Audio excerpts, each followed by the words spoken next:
Indiana Fever. Angel Reese is fuming again, and this time, it's about how her team, the Chicago Sky, threw her under the bus and utterly ignored her. "Why are only Caitlin Clark games moving to the United Center?" she asked reporters, clearly puzzled by why her own team doesn't get the same star treatment. But let's be real. Angel may not like the answer, but it's pretty simple. People are showing up in droves for Caitlin, not her. And that's the kind of truth that hits harder than a blocked layup. Speaking of United Center, it'll also play host to a pair of WNBA games for the first time this season. The Sky announcing their matchups, hosting the Indiana Fever. Will be moved from Wintrust to the UC, has about double the capacity, so more tickets available to watch Caitlin Clark. See, when a rookie walks into the league and instantly breaks attendance records, prompting teams to scramble for bigger arenas just to fit the crowd. That's not hype, that's business. Caitlin Clark didn't just fill Gainbridge Fieldhouse last season. She broke it wide open, pulling in nearly 341,000 fans, an all-time franchise record.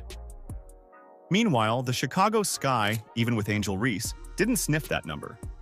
But somehow, Reese thinks they're both driving the same buzz. Bless her heart. So it looks like the Chicago Sky have finally done what we've been asking for, which was to schedule the games against the Fever at the United Center. And also, in case you weren't already aware, the United Center is the biggest basketball arena in the country. Both home games against the Fever have been scheduled at the United Center. Let's talk about this United Center situation. The Chicago Sky made headlines by announcing they're shifting only 2 games for the 2025 season to the massive 21,000-seat arena. And guess what? Both games just happened to be against the Indiana Fever. Coincidence? Please. This isn't a random scheduling decision. It's the front office making it crystal clear who the real attraction is. When Caitlin coming to town, man, all these teams are going to cash in on that. It's just the nature of the business at this point. One fan saying, "Let's go Fever, taking over the United Center. I can't wait." The Angel Reese effect? No.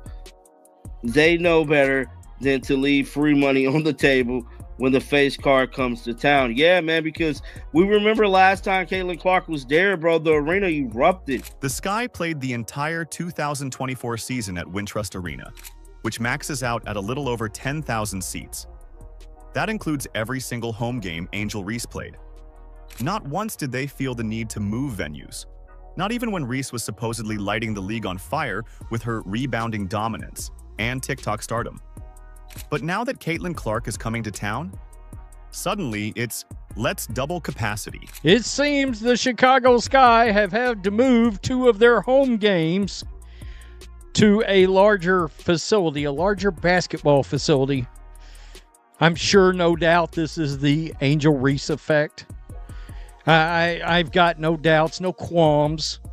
There's nothing. She even told me herself right here that it's not just one other player, it's because of her too. Sky President Adam Fox tried to polish it up by saying this move was about rewarding fans' passion. Sounds cute, but if it were truly about Sky fans, you'd think they'd upgrade for more than just 2 games.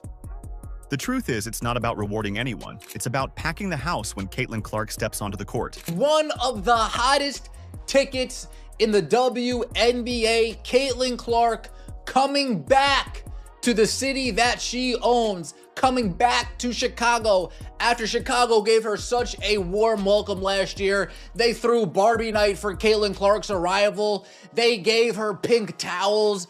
The fans were lined up on the side. She was signing autographs. How is Chicago going to welcome Caitlin Clark this next year around? How are they going to top Barbie night in a 9,000-seat arena? Well, easy. We move Barbie night to a 21,000-seat arena. And let's not pretend this is anything other than a smart financial move. The United Center isn't just bigger, it's more profitable. The demand is there, but only when Clark is in the building. That's not favoritism, that's capitalism. Caitlin Clark is putting butts in seats.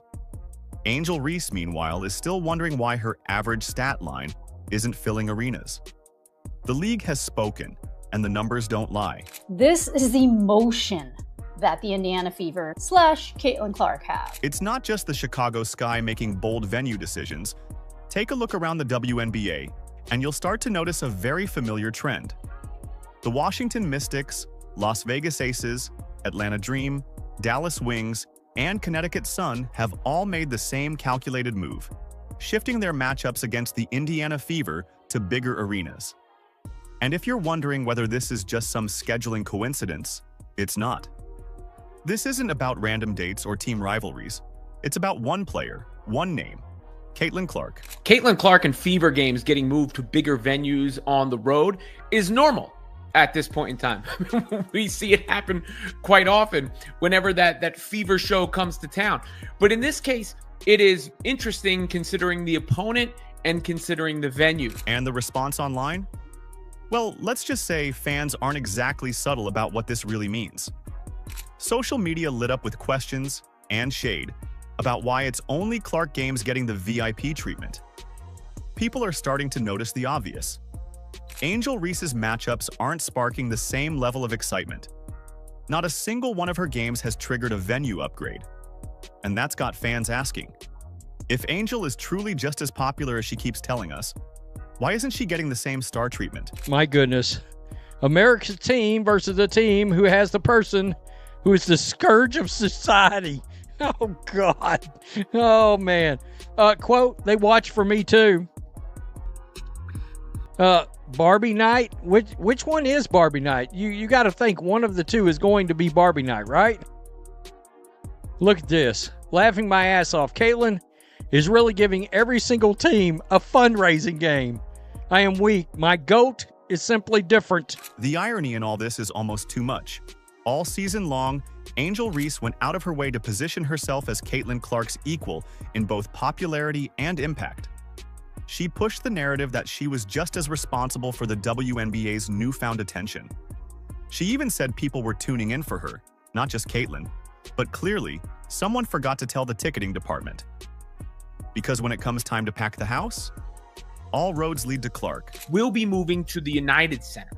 So that's significant in the sense of it will be the first games ever played by WNBA teams in the United Center. The game's on Saturday, June 7th and Sunday, July 27th. One had a date change, but they will be moving to the largest capacity arena in the NBA. You know, more than double, I believe, what the Sky's typical home arena is able to hold. And of course, I mean, this is a duh for so many reasons. And now it's getting downright awkward. Because when the Sky announced their plans to host the Fever at the United Center, not once, but twice, you'd think they were promoting the championship. But no, they're just doing what the numbers demand. And that's where the real problem lies for Reese. If she truly had the same pull, wouldn't the Sky have moved at least one game for her? Wouldn't her own team be using her name to fill more seats? Yeah, the reason why we watching women's basketball is not just because of one person. It's because of me too, and I want y'all to realize that. Angel keeps trying to write the story of her being a co-star in the league's rise, but the receipts are telling another tale. While she's busy hyping herself up in interviews and viral TikToks, the rest of the WNBA is quietly following the only name that consistently delivers results, and that's Caitlin Clark. They will say this. It's because of Angel Reese. They can't say this because of Angel Reese. Because for the simple fact, a lot of their games would have moved to bigger arenas if that was the case. They can't not say this. I know people want it. And, I know people be mad about this, bro. Y'all shouldn't be mad about this, bro. This is just the reality of the situation. You're not a hater. You're not none of that. If you say Angel's not as big as Caitlin, because she's not, guys. That's the reality of it all, bro. Let's put it in plain numbers because the scoreboard doesn't lie. If Reese were pulling in Clark-level attention, her games would be lighting up the box office. They'd be scrambling to get every Sky home game into the United Center, selling out within hours. But that's not happening. Not even close.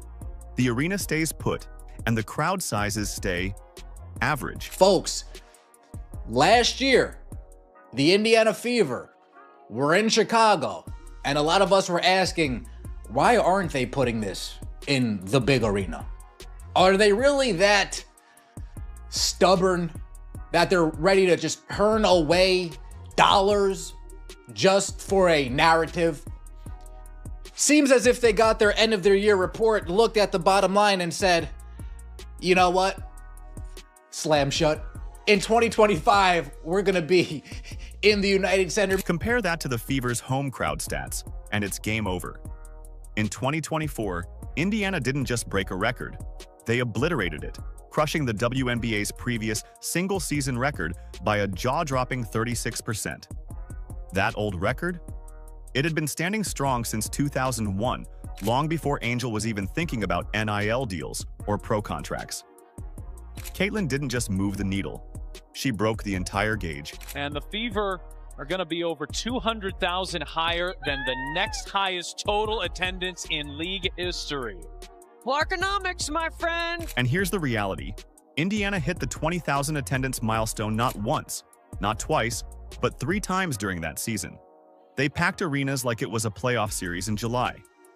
Meanwhile, over in Chicago, the biggest crowd the Sky ever managed didn't happen during Angel's rookie campaign. Nope. That record dates all the way back to 2016, when Angel was still in high school, probably still learning how to bank a free throw. More than 16,000 fans came out to watch the Sky lose to the Sparks. Since then, crickets. Guys, I'm telling you, when Caitlin Clark comes to town, put it in the big arena because she is box office and it is going to be big money. Big, full. Not even just the ticket sales, merchandise sales, concession stands, parking. Dude, they are racking in money from every area when Caitlin Clark comes to town. So, of course, the Chicago Sky, oh, fine. I guess I'll milk that well until it's dry. So while Angel Reese continues campaigning for her own relevance, teams across the WNBA are showing us where the true spotlight is. Clark isn't just filling arenas. She's redefining what WNBA success looks like. Angel can keep posting, talking, and spinning narratives, but the fans have already made their choice. And judging by those ticket sales and venue upgrades, it's pretty clear who they're showing up for. There's a very thin line between hate and facts. And what I believe to be the case is that there was incremental growth in the WNBA comparatively to the exponential growth we are seeing now. What I'm about to tell y'all I haven't heard before, so I doubt you have either. Before the 2023 season, the WNBA had grown by 40% viewership from 2022 to 2023. But with Caitlin Clark's arrival, it's grown by 400% viewership. What that means... The contrast becomes downright comical when you break it down to the actual numbers. Every time Caitlin Clark and Angel Reese shared the court last season, ticket demand went through the roof. We're not just talking about a few dollars more. Tickets were being resold for thousands as fans fought to see the face-off live. It was a full-blown event. But when Reese played games that didn't feature Clark, crickets. Those ticket prices didn't budge much, and the urgency just wasn't there. It's like the hype walked out with Clark. Want to catch a Sky game next season? You'll find seats for cheap, like last-minute concert tickets for a band no one really listens to anymore. Meanwhile, good luck getting a Fever ticket. They've been sold out for months. Yeah, let me tell you about Caitlin Clark. Yeah. Caitlin Clark has brought so many eyes to women's basketball that it's amazing. A dude named Acho, I forgot his first name, is something Acho. Emmanuel Acho. Yeah. Yeah. He showed how in 5 days before the draft, she made the WNBA more money than they would have made in the next 5 years without her. The attendance stats alone tell the story. Angel Reese's games averaged about 9,000 fans last season. Not bad, until you realize Caitlin Clark and the Fever were pulling in nearly 17,000 per game. That's nearly double. And it wasn't just at home. Clark brought the crowd with her. The Fever drew 36% more fans on the road than any other WNBA team. Think about that. Wherever Clark went, fans followed. According to the WNBA itself, Caitlin Clark was responsible for generating over a quarter of the league's revenue last year. That's not a minor bump. That's a one-woman economic stimulus package. Now let's be clear. This isn't about bashing Angel's game. She's got talent, and she does have fans. But when someone keeps repeating that they're just as important to the sport's growth, and the receipts show otherwise, it becomes hard to ignore the gap. You can't declare yourself the face of the league and then struggle to fill half as many seats as the person you're comparing yourself to. Reality isn't something you manifest with confidence. It's something you prove. Again, as of right now, to my knowledge, that what I've seen, No other Angel Reese games have been moved due to potential attendance for said game. I mean, I'm just pointing that out. I'm not sure if you're allowed to. I've been told, Angel Reese told us it was because of her too. They're coming because of me. Are they?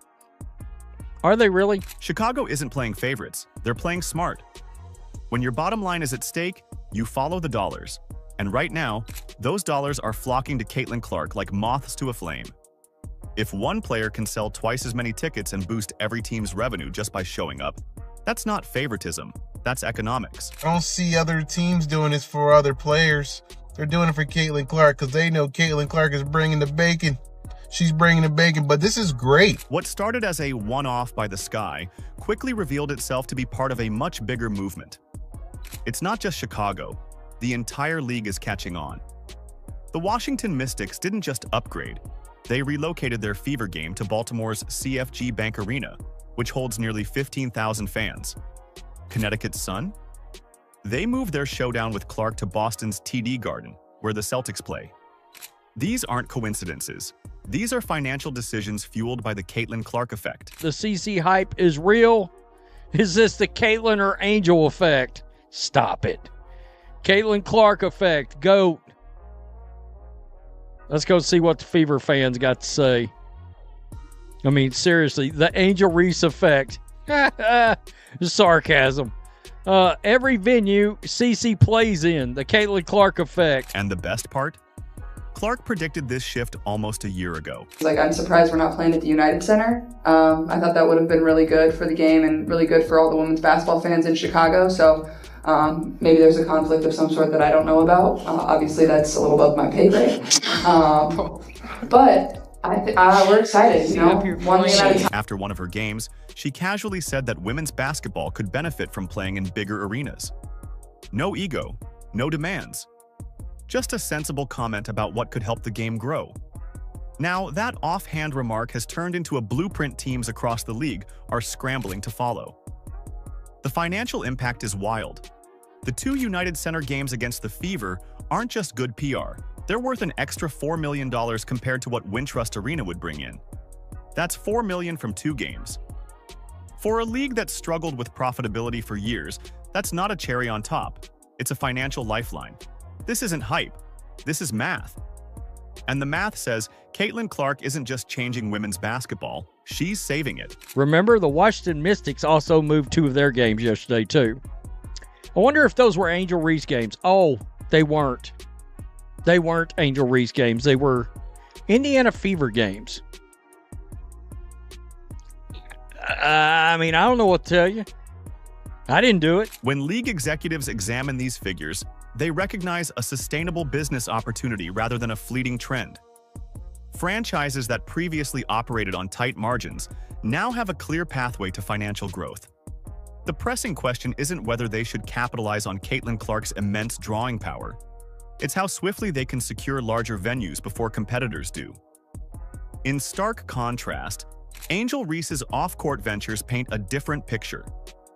Her participation in the unrivaled 3x3 league didn't ignite viewership records.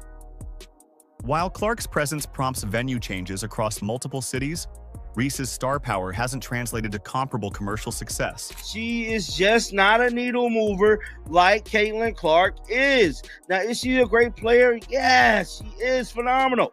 But she is not Caitlin Clark. She's not even nowhere near on Caitlin level. She's not on her level financially. She's not on her level impact-wise. And she damn sure ain't on her level on the basketball court. Because we seen that happen last year when Caitlin won Rookie of the Year. Like, it's okay, bro. It is okay for her to be second fiddle. Fan reactions to these venue changes have been predictably divided. Clark supporters highlight the undeniable economics, while Reese defenders cry favoritism. One viral tweet captured the debate perfectly. Funny how they never moved Angels games to bigger arenas when she was breaking records, but the minute Clark comes to town, suddenly they need 20,000 seats. This perspective overlooks the fact that ticket demand, not record-breaking alone, drives these business decisions.